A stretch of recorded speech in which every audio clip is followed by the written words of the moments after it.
नमस्ते। और आज के इस खास एक्सप्लेनर में आप सभी का स्वागत है। देखिए, आज हम एक ऐसी ऐतिहासिक और रूहानी कड़ी पर चर्चा करने वाले हैं जो सच कहूं तो सदियों पुरानी है। चलिए आगे बढ़ते हैं और समझते हैं एक ऐसे पैगाम को जिसकी शुरुआत किसी एक स्पेसिफिक सदी में नहीं बल्कि खुद इंसानियत की शुरुआत के साथ ही हो गई थी। ये कोई आम इतिहास का पाठ नहीं है दोस्तों, ये रिलीजियस हिस्टोरिकल कंटिन्यूटी यानी मजहबी ऐतिहासिक निरंतरता की एक बहुत ही शानदार जर्नी है। ये एक ऐसी चर्चा है जो वाकई दुनिया को देखने का हमारा पूरा नजरिया बदल सकती है। तो चलिए शुरू करते हैं। आगे बढ़ने से पहले आज के इस सफर का एक छोटा सा रोड मैप देख लेते हैं।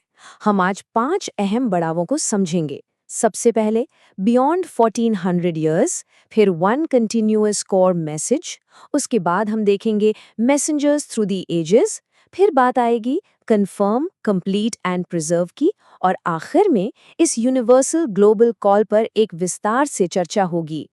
तो आइए शुरू करते हैं अपने पहले सेक्शन से, बियॉन्ड 1400 ईयर्स अ पैराडाइम शिफ्ट। यहाँ से हम उस पुरानी सोच को थोड़ा बदलने की शुरुआत कर रहे हैं। अब सबसे पहला सवाल जो अक्सर लोगों के दिमाग में आता है वो ये कि क्या इस पैगाम की शुरुआत ठीक 1400 साल पहले हुई थी। ये एक आम धारणा है, एक ऐसी बात जो हमने अक्सर सुनी होगी, लेकिन जब हम हिस्ट्री और इनके सीक्रेट सोर्सेज की गहराई में जाते हैं तो पता चलता है कि जवाब बिल्कुल अलग है। अब सोचिए, अगर 1400 साल पहले असल शुरुआत नहीं हुई थी तो फिर आखिर उस वक्त हुआ क्या था?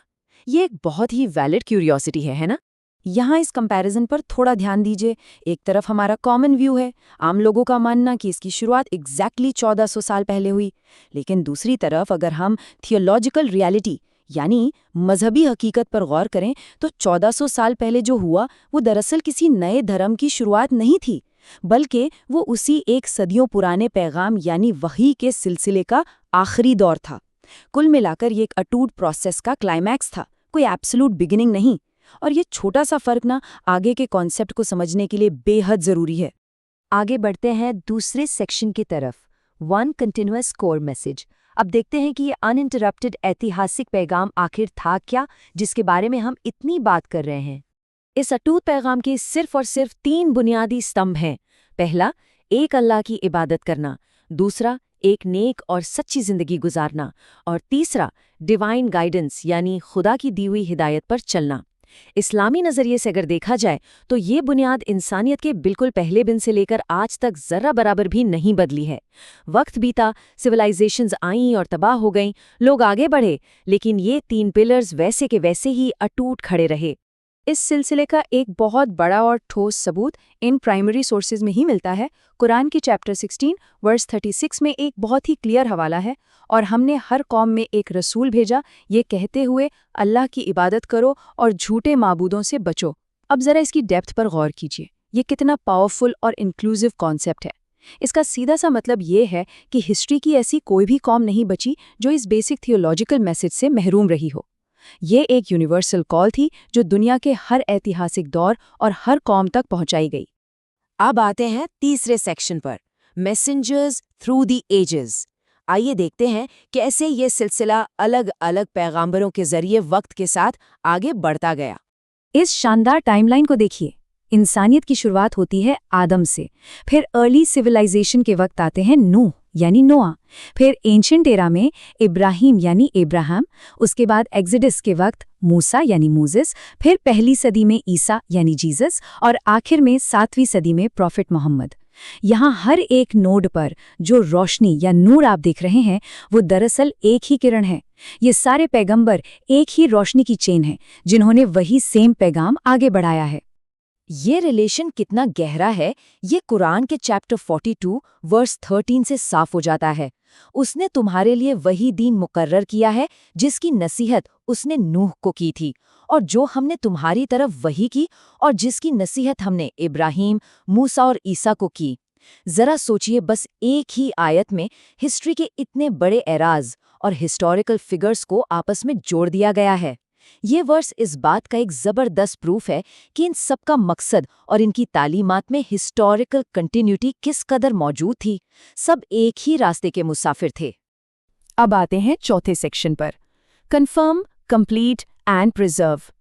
अब हमें समझना है कि इस लंबे सिलसिले के इस आखिरी दौर के मेन फंक्शंस आखिर थे क्या। यहाँ दो अलग-अलग चीज़ों का अंतर समझना ज़रूरी है। एक तरफ तो है द डिवाइन मैसेज, जो कि हमेशा से मुकम्मल, इटर्नल और अनचेंज्ड रहा है। पर दूसरी तरफ आती है इंसानी फितरत, यानी ह्यूमन ऑल्ट्रेशंस। वक्त के साथ साथ अलग-अलग इलाकों में इंसानों ने ओरिजिनल पैगाम में अपनी तरफ से तब्दीलियां या ऑल्ट्रेशंस कर दी। जो चीज़ बाद में बदली वो एक्चुअली अल्लाह का पैगाम नहीं था, बल्कि इंसानियत की आई हुई मिलावट थी। और सच कहूं तो यही वो वजह थी जिसकी वजह से एक फाइनल करेक्शन की सख्त ज़रूरत थी। तो इस करेक्शन के लिए क्या तरीका अपनाया गया? यहाँ दोस्तों एक बहुत ही अहम कॉन्सेप्ट आता है, the seal of the profits. आखिरी रसूल का आना किसी नए धर्म का लॉन्च नहीं था, बल्कि ये 3 बड़े एक्शंस के लिए था। पहला, कॉन्फर्मेशन, यानी पिछली सदियों के सच को वेरीफाई करना। दूसरा, कंप्लीशन, यानी उन कानून और हिदायत को फाइनली मुकम्मल करना। और तीसरा और शायद सबसे ज़रूरी, प्रेजर्वेशन, यानी इस ओरिजिनल मैसेज को इंसानी मिलावट से हमेशा के लिए बचा लेना, प्रोटेक्ट कर देना। ये आखिरी वही इस पुराने मैसेज पर एक परमानेंट हिफाजती सील की तरह काम करती है। और इस फाइनल सील का पुख्ता ऐलान कुरान की सूरा अल-अहज़ाब की आयत नंबर 40 में तय किया गया है। मोहम्मद तुम्हारे मर्दों में से किसी के बाप नहीं हैं, बल्कि वो अल्लाह के रसूल और नबियों के आखिरी यानी सील ऑफ द प्रॉफिट्स हैं। ये अल्टीमेट प्रिजर्वेशन का ऐलान था। इसके बाद उस सदियों पुराने कोर मैसेज में अब किसी भी नई तब्दीली या किसी नए रसूल की कोई गुंजाइश नहीं बची थी। काम मुकम्मल हो चुका था। चलिए अब आते हैं आज के आखिरी सेक्शन पर, a universal global call. History के इस डीप सफ़र से निकलकर इस कॉन्सेप्ट को वापस आज के अपने आधुनिक ग्लोबल कॉन्टेक्स्ट में लाते हैं। तो आज के इस पूरे एक्सप्लेनर का, इस पूरे विश्लेषण का सबसे बड़ा निचोड़ क्या है? वो बस यही है कि इस्लाम दरअसल उतना ही पुराना है जितनी कि खुद ये इंसानियत।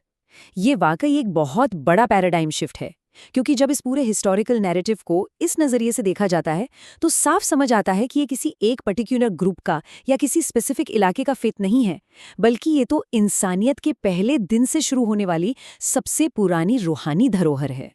और इस एंशिएंट मैसेज का जो असल स्कोप है ना, वो किसी एक जगह पर रुकता ही नहीं है। इस चार्ट पर नजर डालिए। ये मैसेज किसी एक खास देश या कौम तक सीमित नहीं है। ये किसी एक स्पेसिफिक रीजन या बॉर्डर में कैद नहीं है, और ना ही ये किसी एक खास जमाने के लिए था।